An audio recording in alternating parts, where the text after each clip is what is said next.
Señal directa. Y bueno, este es un tema que hemos venido siguiendo ya desde hace varias semanas. Usted ha escuchado aquí y en el resto de nuestros espacios noticiosos las diferentes voces en torno a esto que se ha convertido ya en una polémica, las eventuales modificaciones al Instituto de Pensiones del Estado de Jalisco. Y hoy charlamos esta noche con Raúl Godoy Campos, él es secretario general del CEPSIAPA, el Sindicato de Empleados Públicos del Sistema Intermunicipal de Agua Potable y Alcantarillado. ¿Lo dije bien? Sí, es correcto, sí. Bienvenido, muy buenas noches. Muchísimas gracias, Belén. Hablamos un poquito antes de entrar al aire de lo que da a origen a toda esta polémica. Entendemos que sí hay una discusión, o por lo menos una intención de los legisladores de hacer ajustes a la ley del Instituto de Pensiones de Jalisco. Sí. ¿Qué es lo que les preocupa o en lo que ustedes sí están de acuerdo y no están de acuerdo sobre estos eventuales cambios, secretario? Más que lo que nos preocupa, bueno, parto del tema, no es que estemos de acuerdo ante una ley como tal.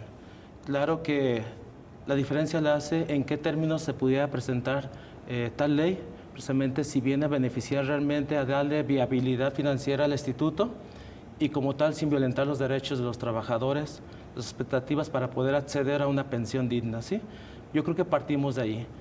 Nos preocupa el tema como tal por el hecho de que, de acuerdo a la información que tenemos, todo surge de un estudio actuarial, como sucedió en el año 2009, donde la propia ley prevé que para proponer algún ajuste en alguna pensión, en las pensiones, en alguna situación, se desprende de las recomendaciones de los estudios actuariales, que de una forma u otra está dentro de las atribuciones del propio Consejo del Instituto del Director de IPEJAL para llevar a cabo esos estudios actuariales. Y de la información que se vertió en el último estudio del pasado mes de agosto, es donde surge precisamente esta inquietud de los trabajadores, ya que dicho estudio arroja información que para poder mantener la viabilidad financiera del instituto, pues hay solamente dos opciones, muy claras, muy sencillas. El incremento de las aportaciones obligatorias de los trabajadores, así como los ajustes en las prestaciones de los mismos. ¿Y se sabe de cuántos serían estos ajustes? Ahora sí que partiendo de lo que marca el propio estudio, un estudio que al final de cuentas no lo estamos inventando nosotros como trabajadores, sino que lo presenta el mismo gobernador de Ejecutivo del Estado en su presentación, en su aportación del día 25 de julio, si mal no recuerdo, donde él precisamente saca a la luz este estudio actuarial. De ahí es donde partimos y la recomendación de dicho estudio se menciona actualmente, para conocimiento de todos y creo que la tenemos, actualmente hay una aportación entre los trabajadores y la parte patronal de un total de 32%. Dicho estudio, para mantener la viabilidad financiera, recomienda llegar a un 56%. ¿Estamos hablando del total del salario del trabajador? No el total, pero en algunos casos definitivamente sabemos que de repente hay salarios muy precarios, dependiendo también de la dependencia, pero es un hecho que definitivamente se estaría viendo el trabajador afectado, porque si en el 2009 hablamos de que hubo un incremento de más del 100%, pues ahorita estamos hablando que el porcentaje, de acuerdo a este estudio, del 32 al 56 es un promedio de 24%, lo cual implica precisamente que pudiera ser más del 100% con claridad. Y en este sentido también, ¿qué otras prestaciones podrían ajustarse para garantizar el futuro del instituto como tal?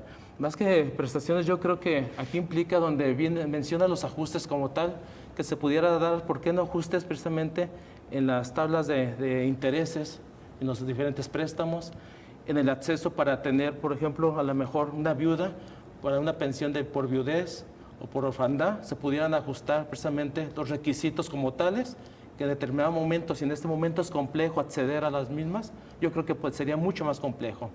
Aunado lo que nos preocupa como trabajadores, pues no nada más este incremento directo al salario, sino que se escuchó precisamente la posibilidad de modificar el artículo 4º transitorio de esta ley de IPEJAL, la cual en este momento nos protege contra la retroactividad la cual, lógico, a todos aquellos trabajadores que hablamos que son más de 67,000 en el Estado, se verían afectados. Es un hecho pues que no estamos dispuestos a tolerar, sobrellevar como tal. Entonces es un tema muy, muy delicado, claro, y como tal pues, lo estamos atendiendo como trabajadores. Claro, se trata ni más ni menos que del futuro de sus pensiones, ¿no? Sí, del trabajador en sí mismo, por lo cual lucha, se desgasta ahora sí la vida laboral, claro, pero detrás de él está una familia. Exacto. Detrás de cada trabajador o trabajadora está una familia por la cual nos esforzamos día con día. Ahora, la pregunta, ¿por qué el Instituto de Pensiones tiene necesidad de hacer estos ajustes? Precisamente porque llegamos a un punto de quiebra. Cuando en el 2009 se llevó a cabo una reforma donde no hubo una representatividad, y lo digo con mucha claridad, donde los representantes de las diversas federaciones que debieron de haber hecho valer la voz, el voto, la opinión de las y los trabajadores, quedaron callados. En ese momento se habló que había una viabilidad perenne, más de 100 años, para el Instituto de Pensiones del Estado. Situación que lo vemos que después de 12, 13 años, completamente, pues ahora sí que fue una expectativa como tal, porque los funcionarios en turno, gobiernos, directivos del Consejo, así como, por qué no mencionar los líderes sindicales que se prestaron, pues han saqueado las finanzas como tal del instituto. Entonces, no es posible que si teníamos una esperanza de mantener un instituto estable durante muchísimos años, que en menos de 10 años se haya ido a la quiebra completamente, a un punto de quiebre.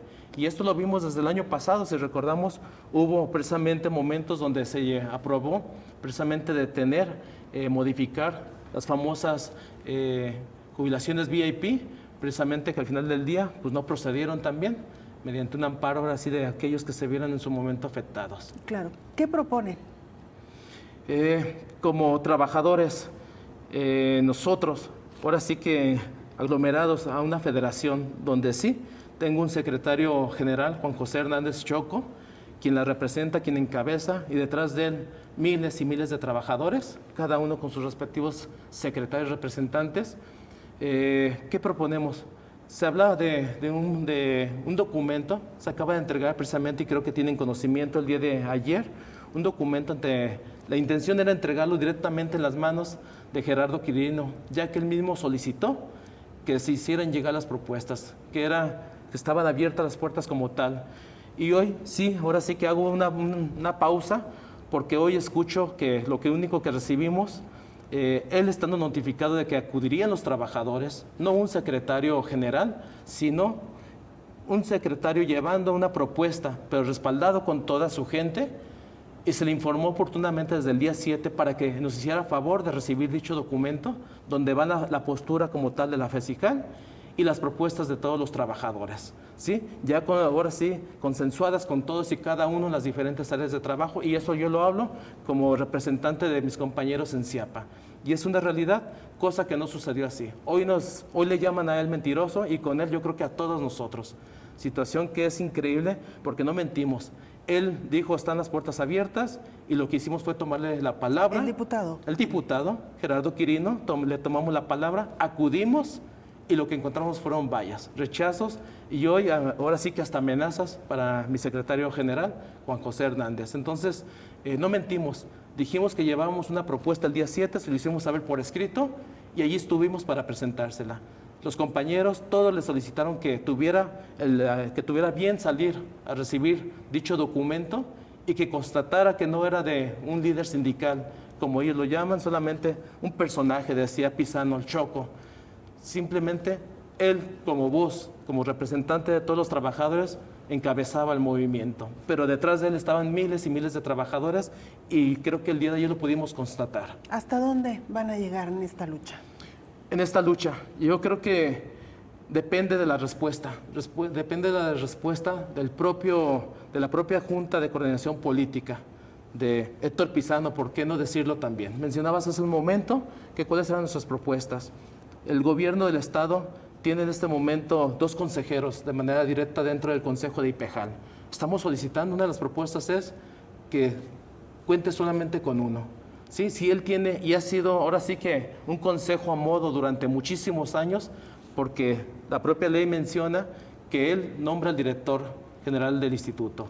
Además que tiene 2 consejeros de la mano cuando tenemos líderes que lo puede decir abiertamente, al menos quien se dice ser ahorita dentro de la federación mayoritario, que no nos representan como tal. ¿Sí? Entonces, pedimos que sea solamente un consejero y que sea el mismo gobierno quien entregue, que etiqueten recursos para el instituto, situación que hasta el momento jamás se ha entregado un solo peso para el instituto. Pero es increíble, me voy y ahora sí que enlazo el tema recientemente que acabamos de vivir, por ejemplo, Ciudad Laboral Judicial, donde siendo el gobierno quien tiene la mayor parte de consejeros de votos dentro del mismo consejo, nosotros como trabajadores entregamos los recursos, las aportaciones, y él a través del consejo administra estos recursos, cuando se entiende que él tiene muchas preocupaciones, muchos recursos que administrar para el Estado. Y sin embargo, ¿qué es lo que hacen? Le propio, a pesar de que son nuestros recursos, solicita prestado al instituto dinero para llevar a cabo este proyecto de Ciudad Laboral Judicial. Entonces, ¿cómo es posible? Él lo solicita cuando tiene los recursos de nosotros. Claro. Los solicita y se los lleva, él mismo se los autoriza. Raúl Godoy Campos, nos quedan apenas unos muy poquitos minutos y yo quisiera preguntarle si es posible rescatar de esta quiebra financiera al IPEJAL sin tener que sacrificar más al trabajador. Claro que sí es posible. Yo creo que es cuestión de voluntades, cuestión de buscar el cómo sí. Hay propuestas viables dentro de estas que nosotros como trabajadores presentamos, donde claro que vemos que es posible, si es la voluntad de los legisladores como tal, que tomen en consideración, que hagan propias las propuestas que hemos llevado, y claro que se tienen que hacer un análisis muy profundo con gente experta, pero claro que sí, pues sabemos, desde el momento en que dejen de saquear las arcas del instituto, pues eso nos da vida. Desde el momento que dejen de respetar, que escuchen la voz de los trabajadores, que sea el director de IPEJAL, que lo nombren, que lo propongan los propios trabajadores, porque son quienes aportan, son los dueños de los dineros, yo creo que encontraríamos soluciones, caminos viables para que a corto plazo IPEJAL pueda tener ahora sí una viabilidad financiera muy sana para muchos años, para todos los trabajadores del Estado. Voy a aprovechar su presencia porque nos llegó este comentario de trabajadores del CIAPA precisamente que denuncian que la planta potabilizadora de Miravalle carece de capacidad para tratar el agua que proviene de las pintas. Por ello no garantizan la calidad del agua. Aseguran también que lo han reportado ya desde hace meses a sus superiores, pero no hay respuesta. Es verdad que se acumula esta espuma que vemos ahí en pantalla en la planta potabilizadora de Miravalle. ¿Quién es el responsable de esta situación y si no se ha puesto pues atención a estas denuncias? Justo hace unos días, precisamente algunos compañeros subían estas imágenes y te soy honesto, hoy precisamente el director general de CIAPA mencionaba que son imágenes antiguas, pero sean de meses pasados, al menos la información yo como secretario general que tengo es que esta situación se presenta de una forma recurrente, precisamente, tal vez no diario, pero sí se suele presentar. Los compañeros afirman que son imágenes reales de la semana pasada, cuando la realidad es eso, está la calidad del agua, que de repente es una planta potabilizadora como tal, no es una planta para tratamiento de aguas residuales, entonces se ve excedida en su capacidad para poder sacar un agua de calidad como debiera de ser. ¿De dónde viene esta agua? Esta es un agua que al final de cuentas viene por el canal de las Pintas, que ahora sí que nosotros le llamamos ahí la planta de las Pintas, donde es rebombeada de ese punto hacia la planta de Miravalle. ¿Pero debería de llegar a este punto, este tipo de agua? No, creo que en ese sentido tengo por qué también reconocerlo. Creo que el propio organismo ha estado buscando, haciendo lo propio para evitar precisamente que se estén derramando, que estén contaminando en todo lo que es el trayecto del propio canal como tal, para evitar precisamente que se esté presentando esta situación. Pero nos hemos visto como organismo, quiero pensar que nos hemos visto rebasados y sí se presenta esta problemática y como tal, pues ahora sí que se tiene que exceder el organismo para dar un tratamiento adecuado para tener el agua de calidad que merece la sociedad. ¿Esta agua nos llega a los ciudadanos? Tal cual no, es agua que nos llega, pero una vez tratada, que tenga la calidad que nos marca la norma precisamente como tal, es el tema que tendríamos que revisar de manera muy puntual definitivamente. Porque si es una realidad y no está dentro de las normas, pues algo tiene que hacer el organismo. No podríamos permitir que se esté brindando el servicio de mala calidad. Pero es un tema que tendríamos que adentrar con mucha responsabilidad y atenderlo de manera muy puntual. Un tema muy delicado, sin duda Bastante, alguna. definitivamente. Raúl Godoy Campos, gracias por acompañarnos esta noche. Muchísimas gracias a ti, Belén, a todo el auditorio. Pues igual estamos a las órdenes y créanlo que vamos a seguir adelante hasta que realmente encontremos una solución viable para el Instituto de IPEJAL. Gracias, es Raúl Godoy Campos, Gracias secretario general del CEPSIAPA. Vamos a